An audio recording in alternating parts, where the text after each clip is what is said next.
I'm sorry? Hey there. Hey. Hi. So did you say we can start? Okay. So you ready? I'm ready.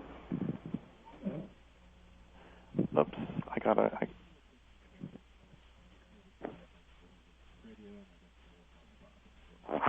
Okay. Okay, thanks. Hi, I'm Derrick Jensen. This is Resistance Radio on the Progressive Radio Network. The purpose of Resistance Radio is to help ignite a resistance movement to prevent the murder of the planet by capitalism and industrial civilization. To that end, every week I will interview some great writer or activist who's working toward the revolution and values we so desperately need if we're to stop this culture from killing the planet. Today's guest is Lierre Keith. She is the author of multiple books, including The Vegetarian Myth and Deep Green Resistance. So, hi, Lierre. Hey, Derrick. Thanks for having me on your show. Oh, thanks for being on here. So I guess the first question I'd like to ask is that I want to talk about agriculture. And can you... Oh, shoot. What's the guy's name? Who's the guy who said it's the biggest mistake humans have ever made? Jared Diamond. Yeah, Jared Diamond has said that agriculture is the biggest mistake that humans have ever made. And Dick Manning had some great things to say about it, too. Actually, some bad things to say about it, but in a great way. Yeah, that's what I meant. So can you talk about what's wrong with agriculture? Yes, and I would like to back up first and explain why that's important. The reason it's important is because agriculture is the basis of civilization. And I think the whole point of this show is to make people understand that this is a living arrangement that had no future. So the end was written into the beginning. And the reason is primarily because agriculture is an inherently destructive activity. So you have to understand what agriculture is. In very brute terms, you take a piece of land, you clear every living thing off it, and I mean down to the bacteria, right? And then you plant it to human use. So it's biotic cleansing.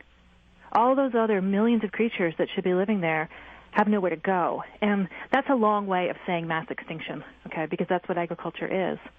So there's a few problems. First is that it lets the human population grow to some rather large numbers because instead of sharing that land with all those other creatures, most of whom are doing the basic work of life, you're only growing humans on it.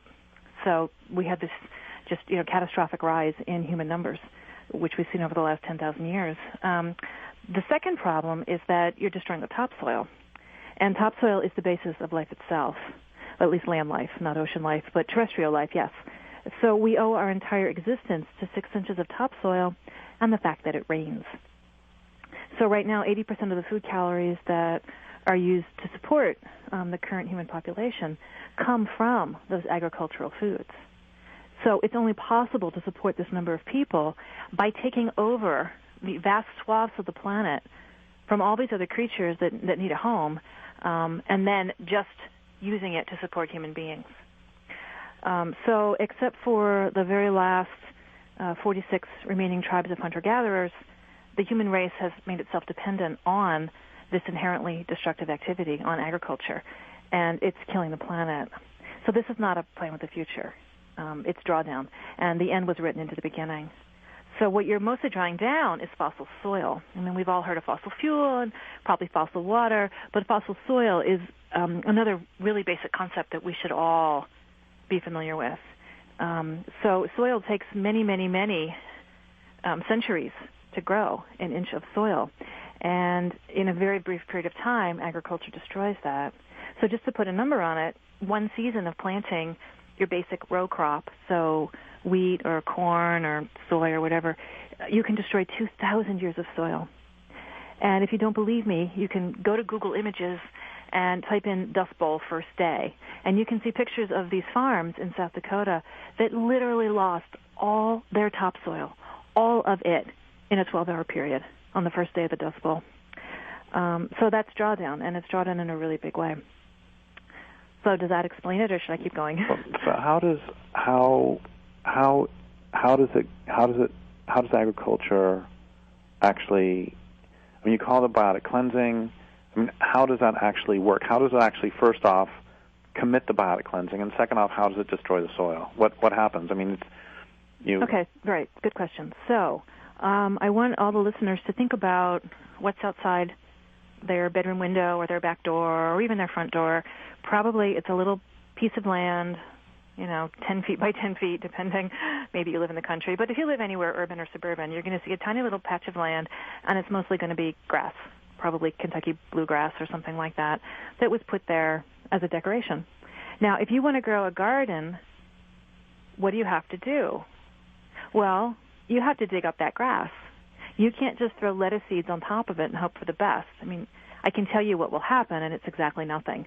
There is no way that the annual seeds of those domesticated vegetables are ever going to outcompete that grass. Grass is fabulous stuff. It does not die. I mean, it's pretty much, invincible. And so to remove it, you have to apply a whole bunch of labor. You're going to have to dig and dig and dig and get rid of it. Then, with the soil bared, you can plant whatever annual crop you were thinking of planting. So to have a garden, it would be lettuce or tomatoes or squash or whatever. But those are annual crops, right? They only come once. They're not going to be here again next year. That's what an annual means. They only grow for like annum, 1 year. And that's in contrast to perennials, which grow many years. So trees are perennials, clearly. They can grow 2,000 years out here in the redwoods. Grasses are perennials. There are annual grasses, but most grasses are perennials. And then there's lots of things in between that are also perennials, like shrubs and vines and whatnot. But then there's another category of plants that are annuals, and they only grow for 1 year, or maybe even 2 or 3 seasons, and then they're done. And these two different categories of plants, they have a very different function in nature. The perennials are really like, the perennials, everything of terrestrial life depends on those perennials in place. They do a couple of really basic things. One is which, because they live a long time, they have the actual time. They have the capacity to have a really deep root system. So their roots go down really, really, really far because they have many years to get there. And once they're there, they can actually break up rock, so the substrata that our planet is made from. And by breaking up that rock, they make the minerals available to every other living creature on the planet. They are the ones that recirculate those minerals and keep them coming up to the surface so that other plants and soil creatures and ultimately animals can eat them. I mean, without those minerals, we're all dead. Like iron. The plants do that for us. What's that? Like iron. Yeah, like iron, like anything, like calcium. zinc, like, manganese, you name it. Selenium. It's the plants that do that. And they are the only ones that can do that. Annuals do not have deep root systems, and this is really important for people to understand. They don't live long enough to develop root systems. It's not part of their genetic code to make deep root systems. They have one purpose, and that's to create a giant seed head. That's what annuals do. They have a really short period of time. They're only going to live that 2 or 3 seasons, and everything is about the continuation of the species. And their one shot at a future is to have a great big seed head, is to produce that baby and wrap it in as much nutrients and then as many defenses as it can, and that gives you a great big seed. And that's why annual seeds tend to be way bigger than perennial seeds, because it's got to last. It's got to make sure that plant baby survives when the time comes. So not only do those perennial plants break up the rock and do the mineral thing, but also those really deep root systems are what let the water table recharge, because every little tiny filament of root helps water. Every time it rains, the water can now enter the soil down through that channel of the root system.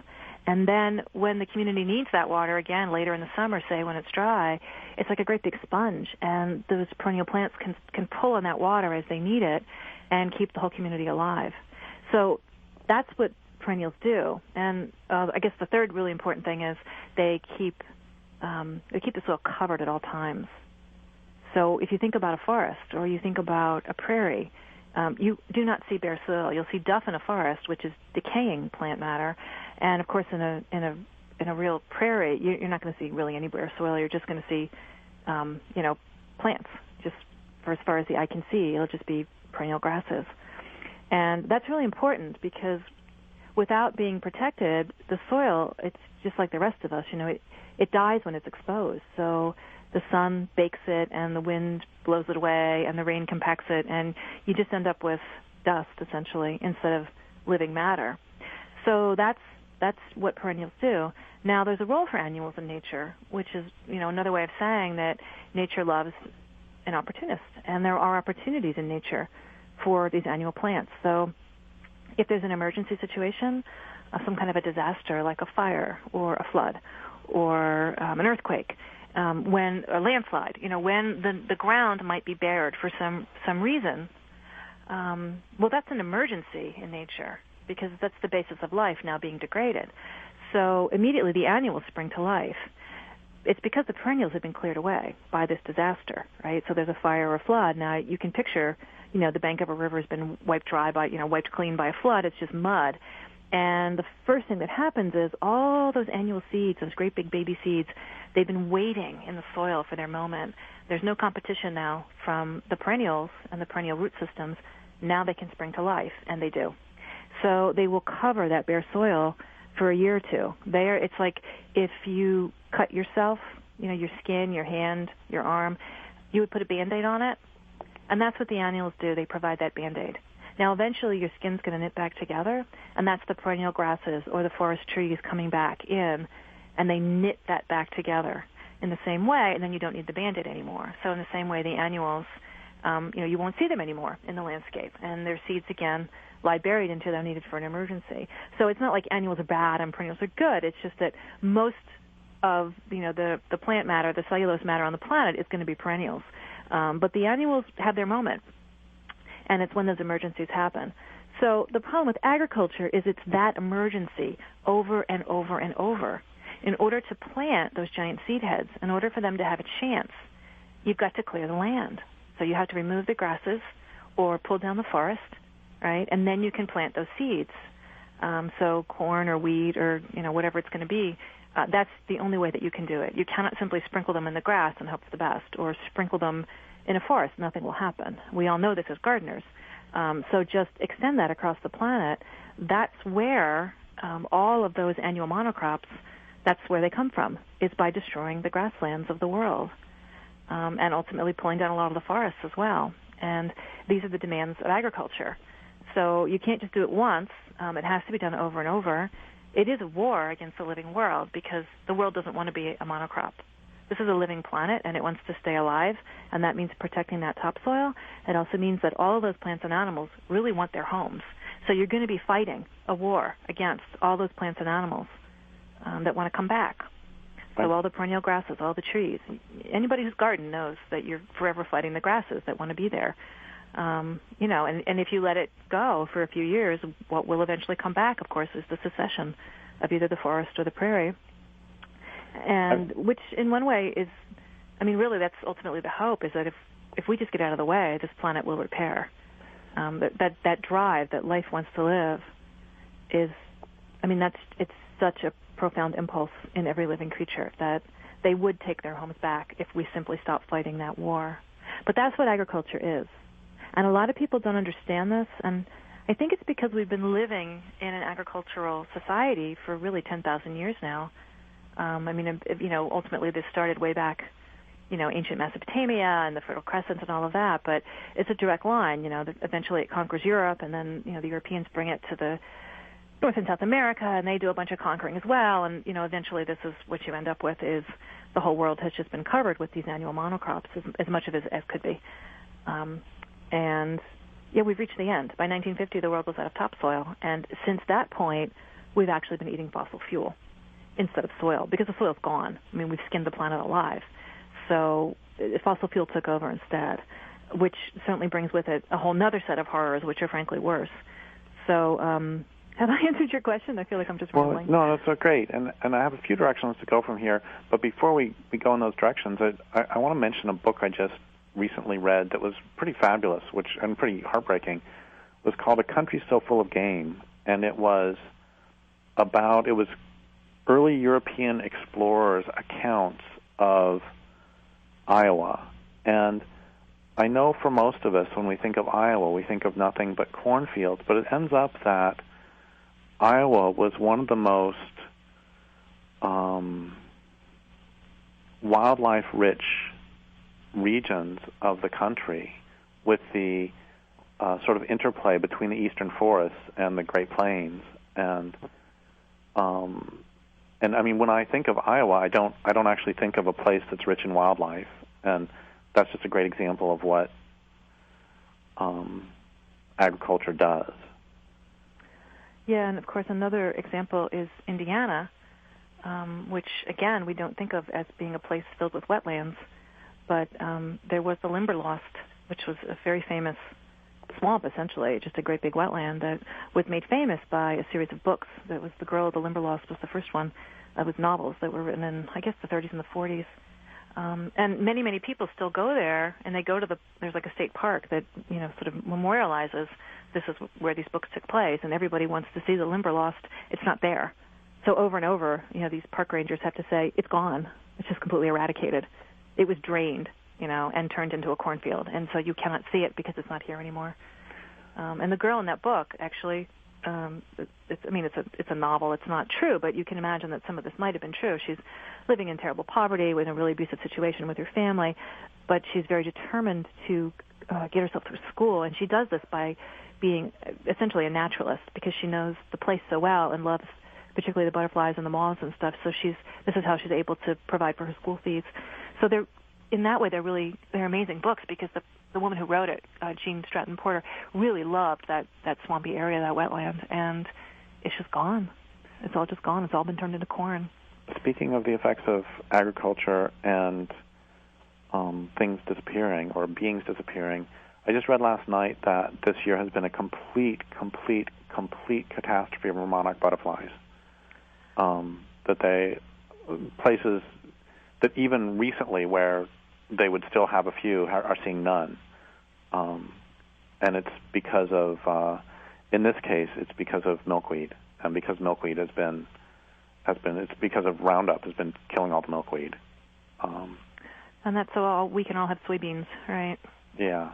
And there are descriptions of, not even that from that long ago, 100 years ago, of, like, I don't know, is it flocks of butterflies? What do butterflies gather in? What's the word for them? Do you know? I have no idea. Well, the flocks or the schools or the pods or whatever it is that butterflies travel in, their social grouping, miles long, you would have these butterflies, miles. If you can imagine a cloud of butterflies miles long on the horizon. And this was just a regular sight that people would see everywhere across the Americas, which would be butterflies like that. And before we move forward more, I guess if we really want to talk about the destructive effects of agriculture, can we talk for just a moment about the Fertile Crescent? Well, yeah, everybody has seen pictures of, the Iraq War at this point. It's been going on for 10 years or whatever, and, you picture that region and you picture rock and sand. And there's nobody on the planet would call that place the Fertile Crescent, but it was once upon a time quite fertile. And, you can go to all the places where agriculture first started. There were 7 places around the globe, and pretty much all of them look like that now. That is the inevitable endpoint. That is what happens when you clear away the forests and the grasslands and you drain the wetlands. You remove the life that wants to be there. You can keep that going for somewhere between 800 and 2,000 years. That's the length of every civilization. And they last as long as their topsoil. And then when the topsoil is gone, they collapse, ultimately. That's what makes them collapse. And you could look at ancient Rome, or, you can look at any of these giant power centers from history, and it's the same pattern over and over. I mean, by the end, Rome was so desperate that Egypt, with the wonderful fertility of the Nile River, Egypt was a personal possession of the Emperor of Rome. And anybody who interfered with the offloading of grain into the Roman ports, along the coastline, summary execution, because that was where they were getting all their food from at that point. So if you did anything to interfere with the offloading of that food, you would just be killed on sight. So everybody got that this was the end, right? So the whole thing collapses, and then, it starts over somewhere else. But that entire region around the Mediterranean was just piece by piece destroyed by those successive empires, the Phoenicians and the Egyptians and then the Greeks and finally the Romans, and then it collapsed. And the only thing that saved northern Europe from the Romans was the Alps. I mean, you had the mountains that they simply couldn't cross. So that was what saved it, though eventually, agriculture pushes its way up through there as well and, destroys all of that. There's only 4 free-flowing rivers left in all of Europe now. They've all been dammed. So, I mean, you're talking about this not being sustainable, but I don't know how you can say that it's not sustainable when there's 7 billion humans on the planet, and clearly humans are continuing to multiply, so doesn't that mean that this way of living works? I'm thinking about a New York Times op-ed I just read a couple days ago, about a week ago, that said that that ecology doesn't actually matter to humans because human survival is based on technology and innovation as opposed to the world. And this guy the guy who wrote it is a scientist, so he must know. And well, I would say that human survival depends on having a livable planet and recognizing its limits. I mean, if you don't start there, you're going to end where we've ended, which is, 98% of the forests are gone and 99% of the prairies, and we are looking at complete biotic collapse. And it's just insanity. I mean, to not recognize basic physical limits just seems so out of touch with reality. But there's still a lot of humans. There's like 7 billion humans on the planet. So obviously we're doing really well. Okay. Well, this is the deal. What we are doing, what we have been doing for 10,000 years, is what's called drawdown. So there's some kind of, well, we can call it a resource, but maybe there are better words, a living community. And that community is being piece by piece dismantled and used. So while that dismantling is happening, while the soil is being destroyed, while the rivers are being drained, while all the fish are being killed, while the topsoil is sliding off the mountains, clogging the harbors around the Roman Empire, or take your pick of empire, and the trees are going and everything's being pulled down. Yeah, there's a temporary blip where the population gets larger. But of course, you're not letting the world replenish. You're not taking in an actually sustainable way. That's why it's called drawdown, because you're drawing down, the capacity of the world to replenish itself. So you're taking the soil, you're taking the trees, whatever. Eventually, you will hit zero, and that's when the thing collapses. So I referenced earlier fossil fuel. So what's been happening since 1950, that's the beginning of what's called the Green Revolution. And what happened was scientists figured out, well, in World War I, they figured out through the Haber-Bosch process how to take oil and gas and turn it into usable nitrogen. And originally that was used for making bombs, so for killing people. And then eventually they also knew, scientists were well aware of the fact that we were going to run out of nitrogen, and that was, one of the basic things that plants need. And if you're a gardener, you know this. There wasn't going to be enough nitrogen left on the planet to keep doing agriculture. So they thought they hit a bonanza when they figured out that they could do this Haber-Bosch process. So by 1950, they had taken all these munitions plants and turned them into fertilizer factories for farming. So then all of a sudden, and which then is one reason you can end up with a fertilizer factory exploding in Texas, because it's explosive. Right. Yeah, it's exactly the same process. So it's very, very dense energy essentially. So they also did a lot of plant breeding and made the plants shrink. So less plant energy has to go to things like stems and leaves, and more can go to that giant seed head to make it even bigger with less input. So, they're very clever. They do these things. But, of course, the ultimate problem is that it's still drawdown, except we've moved on from soil. Since that's all gone, now we're drawing down fossil fuel. So, as long as oil and gas are cheap enough, we can keep eating oil on a stock. But, again, this is not a plan with the future. I think everybody listening probably knows that oil doesn't reproduce. Like the little drops of oil don't get a birds and bees talk from the big drops of oil. It's not going to come again once those resources are gone. So it's still drawdown, only it's an even more destructive kind of drawdown, because with fossil fuel, of course, you've got, the oil spills and the global warming and all the rest of it. So, it's just having, blown through the topsoil of the planet, they're now using what's under the earth as well. And again, this is not, there's no happy ending here. The only way this can end is with total collapse. You can't keep drawing down resources that are going to come to an end and think that there's any kind of future. This is not a way of life that was ever going to last. So a couple other problems with agriculture is if you are drawing down your own land base, that's going to lead you to militarism. So it'll lead you to conquest, because if you don't conquer somebody else, you're going to starve.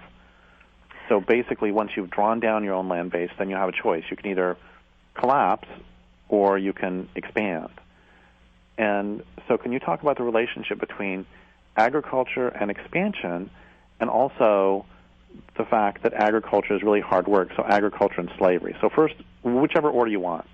Okay. Well, that's the pattern of civilization everywhere. There's no exception, and there can't be an exception, because once you've used up your own resources, you have to go out and get them somewhere else. So you've got people living... Wait. Let's just use an example of the local Tolowa Indians who lived here for at least 12,500 years, and their lifestyle was based... Their food, a lot of their caloric input came from salmon. So if they ate all the salmon, that means if they ate all the salmon and they killed off the salmon somehow, then that means that they would have to conquer somebody else or starve to death, right? Is this basically what you're saying? Yes. Okay, so go ahead. I just wanted a tangible example. Sure, yeah. Or, take the example of, it doesn't even matter, any civilization, they're generally going to be based on one of 7 or 8 crops, so corn or wheat or barley or whatever. And every year there's less and less of it, because every year the soil is more and more and more degraded, and there's more salinization taking place, more salt literally in the soil. And so you will see this throughout history, where both the archaeological record of things like, the strata that they, can just dig through, and then what's actually in the cooking pots, and then if there are written records of history, you can see, how one crop shrinks and shrinks and shrinks, so they try another one that is, more salt hardy, and then eventually that'll collapse too. And then you even have written descriptions of how, the surface of the land is glistening white with salt, and what are we going to do? And it's like, yeah, they destroyed their land doing agriculture. So you can pick your power center, but it's always the same process. So you're using up what you've got, and in this process you're also destroying the rivers, and you're pulling down more trees, and of course you need all those things to survive, and your population is too high to survive on what's there. And that's the problem with cities, right? They can't, 8 million people cannot live sustainably on the island called Manhattan. It just can't be done. So the resources have to come from somewhere else. So the food, the water, the energy. And the problem is that nobody willingly gives up those things. The people who live in the watershed next to you, they don't want to give you what they need. Why would they willingly just die so you can have their trees and their water and their fish? They're not going to do that. So you're going to come into conflict. And this is why agricultural societies end up militarized. And they do, always. And it doesn't matter what beautiful, peaceful values those people might hold in their hearts. It doesn't matter their lovely art, their music, their paintings, their frescoes, what religion they might. It doesn't matter. Materially speaking, they have used up their resources. They will starve to death without food. They're going to have to go out and get it from somewhere else. So that's why it always ends up militarized. So that's one big reason. So another reason is, as you mentioned, human slavery. This is backbreaking labor. Hunter-gatherers tend to work, maybe 15, 20 hours a week to provide for their basic resources. And the rest of the time they do spiritual activities, art, naps apparently are very important, and also gossip. So that's what they love to do, and they got a lot of free time to do it. You can contrast that with farmers. It's just never ending, from dawn to dusk. So for anyone to have leisure time in an agricultural society, they have to have slaves. And to put a real number on that, by the year 1800, so a lot of people demarcate that as the beginning of the fossil fuel age, 1800, fully 3/4 of the human beings alive on this planet, 3/4 of them were living in some form of slavery, indenture, or serfdom. That's what it requires. And it was mainly agricultural, right? Yeah, oh yeah. And we've forgotten, how much work is involved, because we've been using machines now to do that work. But, I can guarantee when the fossil fuel runs out, we're going to remember exactly what kind of work this is, because it's just dawn to dusk backbreaking. So once you have that number of the population living in slavery, you need someone to keep them there. And those people are called soldiers, right? So when they go out into the hinterlands, into the colonies to get those resources that everybody now needs, one of those resources is always going to be other human beings as well. So, we talk about Athens as the great birthplace of modern democracy, and, on and on. 90% of the population of Athens, they were slaves. And, that just carries through, until that year 1800. So that's number two, is slavery. And then the other problem with agriculture is that it creates this surplus, and that's sort of how the whole thing keeps going, is you have to make enough so that you have some. Hunter-gatherers can just move on a little bit, and there's, more food to eat. But with the agriculturalists, of course, starvation is always, one season away. So there's always this surplus. And the thing is, if you can store it, you can steal it. So you always have to have somebody to guard the food stores. And again, those people are called soldiers. Well, and the first cities, I learned this from Lewis Mumford, the first cities did not have walls around the outside to protect them from so-called raiders. They actually had walls around the granary to make sure that the king was able to keep control of the food supplies, because it was only through keeping control of the food supplies he was able to keep control of the labor force. Yeah. So you see, this just makes this really vicious little circle. And then another point to keep in mind is, if you can picture one of those great big naval ships, that the British Navy or whoever used to conquer various colonies, it can take 600 old-growth trees just to make one of those ships. So war is really resource-intensive, and it ends. A lot of things you might produce create value in the society, and the value can keep either building or at least transferring. But with things that revolve around war, it just dead ends right there, because it's only got one purpose, and when it's over, everybody's dead, and that's sort of the end of it. So those ships, just entire forests of the world were pulled down to make ships just for war. And this is true just everywhere. It's not just the British Navy; it's all of them. That's what was required to build those great big fighting vessels. And so you have destroyed your forest to, live this energy-intensive way, and you've poured a whole bunch of resources, particularly into your military, not into feeding people, but into the military, created these giant ships or whatever it's going to be. And now, around again the vicious circle, you have to go out and conquer the people living in the region next to you, so you can take their forest and make more ships to conquer more people. And this is the temporary advantage that agricultural societies have. Because they're willing to destroy their forests, they can build these great big ships. They can do all this smelting of iron, and make these incredible weapons, which are a lot harder, than just wooden spears or whatever. They've got the superior military force because it's all drawdown. But then you're stuck in this position where you then have to conquer. You then have to use that military to go out and get more resources because you've used up yours. But it gives you that temporary advantage over the people who aren't willing to destroy their forest. So if you're the people who aren't willing, now you're really stuck between a rock and a hard place, because you either become militaristic and devote your forest to making an army, so you kill your land, or you stand on principle and you're killed, and they take it. And this is why war spreads. It's like the peaceful, the gentle, peaceful, matrilineal people that, we all love to romanticize, and, in our dreams, that's where we go. This is what happens. This is what they're up against every time. And it's a double bind. There's not really any way out. And that's why we're in the state that we're in.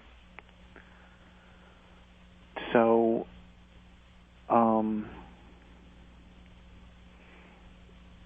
there's, I guess, three questions come to mind. One is, since the problems are functional, as opposed to just something we can change by being nicer people, why are you telling us this? That's one question. Another question is, what do you want people to do with this information? And three, well, we'll worry about three later. So those are the questions. Well, the reason I'm telling everybody is because I want to be hated. That's supposed to be a joke. No, the reason that I'm telling everybody is because I feel like the people who care the most, and by that I mean radical environmentalists, radical feminists, people who are profoundly committed to the planet, to justice, to a better way, by and large do not understand the depth of the problem. And if we don't address the actual problem, we're never going to come up with solutions, right? That just seems kind of obvious.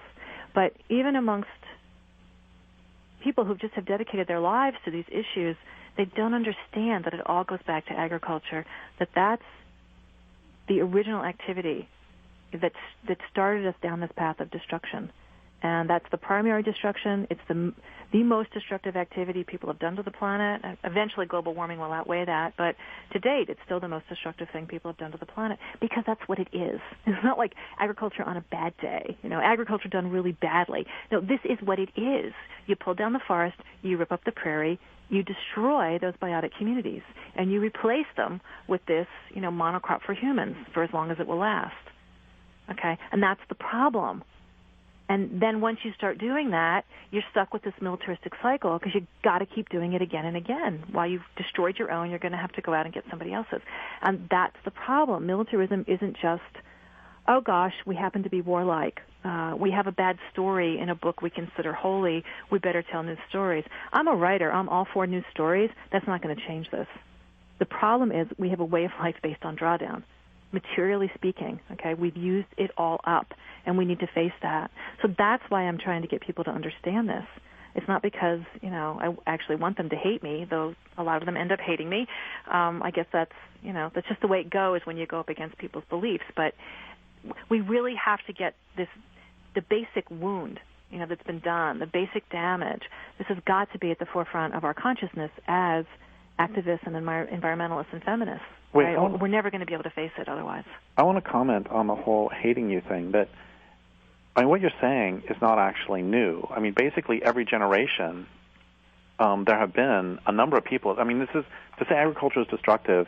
Can you just list a few of the people who have talked about this? There's Jared Diamond and Richard Manning with Against the Grain, and then about Edward Hyams? Isn't there? Talk about a few of those. What you're saying is exactly right. It's like every generation there's somebody who says the same thing, and you can go all the way back to ancient Greece to some of the earliest written texts that we have anywhere in the world, and you've got Plato, Socrates, and Aristotle all mentioning the fact that the world was being destroyed, that the rivers were being flooded with this mud and silt, and so there were no more fish, and all the soil was washing down off the mountains.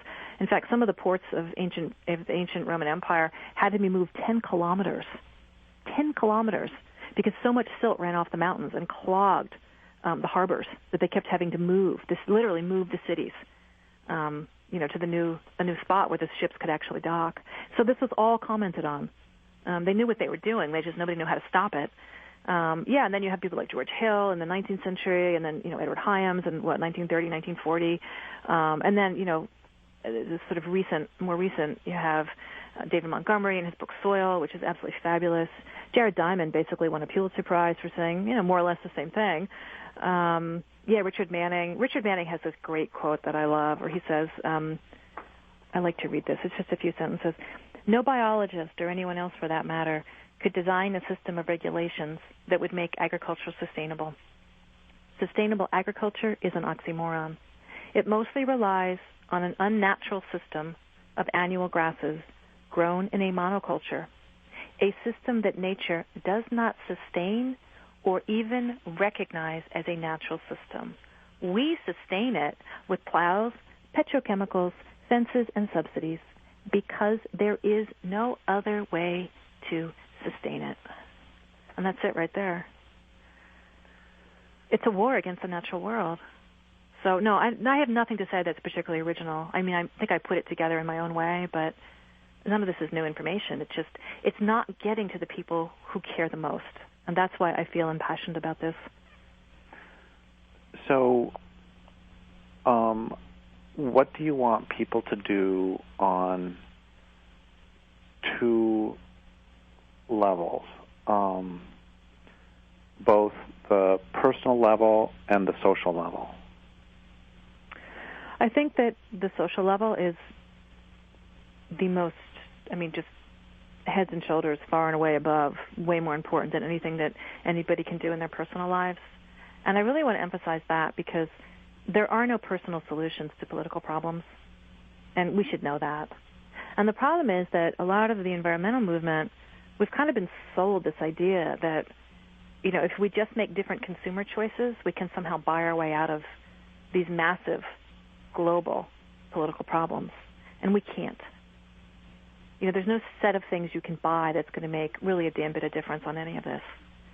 This is not a problem that, that you can address in your personal life and really have that make anything but a nano difference. These are really just horrendous systems of power that we are going to have to challenge. And wait. So you have about 10 minutes left. Okay. And can you say what you were going to say, but in addition, can you give like a 3-minute liberal radical distinction? Or is that possible? Okay. No. We if I talk really fast. Okay. I'm from the East Coast, so I can do this. So the main differences between liberals and radicals, there's two main differences. The first is that liberal is idealist, and what that means is that liberals tend to think that social reality is an idea. It's a mental event, and therefore the way to make social change is education. You change people's minds, and social change happens because people have some kind of consciousness transformation or a personal epiphany or even a spiritual revelation. But that's how social change happens. It's one by one, and it's through education or rational argument, because it's a rational problem, right? It's just a mental event. For radicals, it's really different. If we recognize that agriculture is destructive, then we'll stop it. Yeah, if somehow, we just get the information to people, it'll somehow just happen. Okay. Very different on the radical side, because radicals think that actually material conditions are primary, that society is not made up of ideas, it's made up of material conditions and material institutions that create those conditions. And the way that you change things is by taking power away from the powerful and redistributing that to the dispossessed. And that involves struggle. And, totally separate down the line, you have to make decisions about how you're going to wage that struggle, whether it's violent or nonviolent. And all of that is really important and, often very ethically grueling to come to grips with. But that's a much later discussion. The thing to be recognized is that this requires force. That it's not a misunderstanding. It's not a mistake. The powerful aren't there because the rest of us aren't educated. They're there because they have power, and they're not going to give it up willingly. So you need to use some level of force, whether that's nonviolent, whether it's boycotts, whether it's sit-ins. There's plenty of nonviolent ways that have worked. So that's not about violence and nonviolence, but it's simply to recognize that this is not a mistake or a misunderstanding because it's not a mental event. It's about material systems of power that have got to be changed, have got to be confronted and brought down. Because that's idealism versus materialism. And then the other big difference between liberals and radicals is the basic social unit. So for liberals, it's always the individual. So the individual is sacrosanct, and it's always the individual against society. And again, this leaves you with a strategy of sort of one-on-one. You're sort of going to change people one by one, and that's how you change society. And for radicals, again, this is totally different. We understand that society is actually made of groups of people, so it's a class condition always, whether it's economic class, whether it's a sex caste system of gender, whether it's, a racial caste system, but these are groups of people, and some of those groups have power over other groups. So it's not about you as an individual. The bad things that happen to me aren't because, my name is Lierre and I have blue eyes and I like reading. The bad things that happen to me is because I'm a woman, because whatever. It's, because of the different class positions that I hold. Those are the things that happen to people who are in my position. Nothing to do with me as an individual. And so social change happens when the dispossessed come together and make common cause. So the solution is really written into the problem. Groups of people have power, but the dispossessed can come together and fight for themselves to change that. So there's always hope, in that condition. So, okay, that's the difference between liberals and radicals, and the problem with a lot of the environmentalists, of course, is that they've completely taken up this liberalism. So it's only going to change by education, and you're only going to do it one-on-one, and what has dropped out completely from the conversation is that there are people in power, they're making money, they control armies, and, they're in control of things like ExxonMobil, and they are gutting the planet for their personal profit. They've got names and addresses, as Utah Phillips very famously said. We know where they live, and we can see how their power is organized. So our job is to take that apart, right? Is to take down those institutions in whatever way we can and redistribute the power so that, we all have some say in the material conditions of our lives. So what do I want people to do? Well, in real broad strokes, I actually think that there's still a lot of hope because the problems, the things that we need to do to solve these problems are actually things we should be doing anyway if we care about justice. So to get justice for people also is the only way that we're going to save this planet. So it's not human race versus planet. I think it gets set up a lot that way in people's minds. It's not. It's actually quite the opposite. So to get down to brass tacks, the number one thing you can do to actually drop the birth rate is teach a girl to read. That's a really profound statement. When women have even that much more power over their lives, it means they have a little more control over the uses to which men put our bodies, and that's both sexually, reproductively, economically. And the number one thing that drops the birth rate across the globe is teaching a girl to read. And we should care about that because we care about girls, right? But as it turns out, it's one of the main things we're going to have to do to save the planet.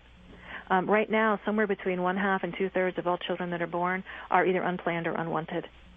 All we have to do is give women control over their bodies, and the birth rate drops. And that's happened in 32 countries. We now have negative or zero population growth in 32 countries. This is not the human rights horrors of China or places like that where they've instituted these draconian and misogynist laws. This is simply giving women power over their lives. And that's what happens when women have a little bit of education and a little bit of power over and over. So this is the number one thing that we have to do is empower girls. And that means confronting a system of power that's called patriarchy, right? So we're all going to have to be feminists. Gosh, what a shame. And the other thing that the other thing that drops the birth rate is when you increase people's standard of living. People end up having lots of children when they're very, very poor. So if you raise the standard of living, the birth rate drops very quickly, in fact. Often in a generation, you can see this happen. The reason that people are poor is not because they're stupid. It's because the rich are stealing from them. And that is a global system called capitalism. So we're going to have to be against capitalism, and we're going to have to do something about patriarchy. And that is the only way that we're going to save this planet. So again, it's not humans versus planet Earth. If you care about human rights, that is the only thing that's really going to save this situation. So my goal is, over the next 2 or 3 generations, we could very easily, by simply caring about women and girls and giving them some rights over their lives, some decision-making power, drop the birth rate really dramatically, and then we could let the planet repair. And we could be part of that repair. It's actually not that hard because the grasses and the forests want to come back. If we simply get out of the way, they will. And I'll end with one final bit of information, and that's really about grasslands. That if we were to take all of the 80% of the trashed out grasslands around the planet, which have been destroyed by agriculture, okay, that's the destruction. If we were to take that 80% and return them to the grasslands that they would like to be, within 15 years we could sequester all of the carbon that's been released since the beginning of the industrial age. So we could stop global warming in its tracks. Except it's not us doing it, right? It's the plants that are doing it. It's those incredible grasses that would do it for us because life wants to live, and they will do that. The one thing that they are really good at is building soil. That's what prairies do. And, of course, soil, the basic component's carbon. So they'll suck it out of the air, and they'll store it once more in the ground, and that could be the end of it. But we've got to stop being these monsters and destroyers. And a lot of times they make this argument that this is human nature, and my response to that is that it's not. We were on this planet for over 2 million years, and we didn't destroy anything. In fact, you can look at the first art that we ever made, and to me, it's a celebration. You have the megafauna and the megafemales. Those were our first art projects, were these giant animals and these giant women. And to me, that says that, in our bodies, in our brains, in our bones, that we have that awe and that thanksgiving, that we were trying to say thank you for our lives and for our homes, and so that was what we celebrated. And I don't think it's that far from us still. I think that we could repair this planet and remember how to participate rather than dominate. Well, thank you so much. Well, you're very welcome. And I would like to thank the listeners for listening. Thank you for listening. My guest today has been Lierre Keith. This is Derrick Jensen for Resistance Radio on the Progressive Radio Network. The Progressive Radio Network is moving forward, and we hope you're coming with us.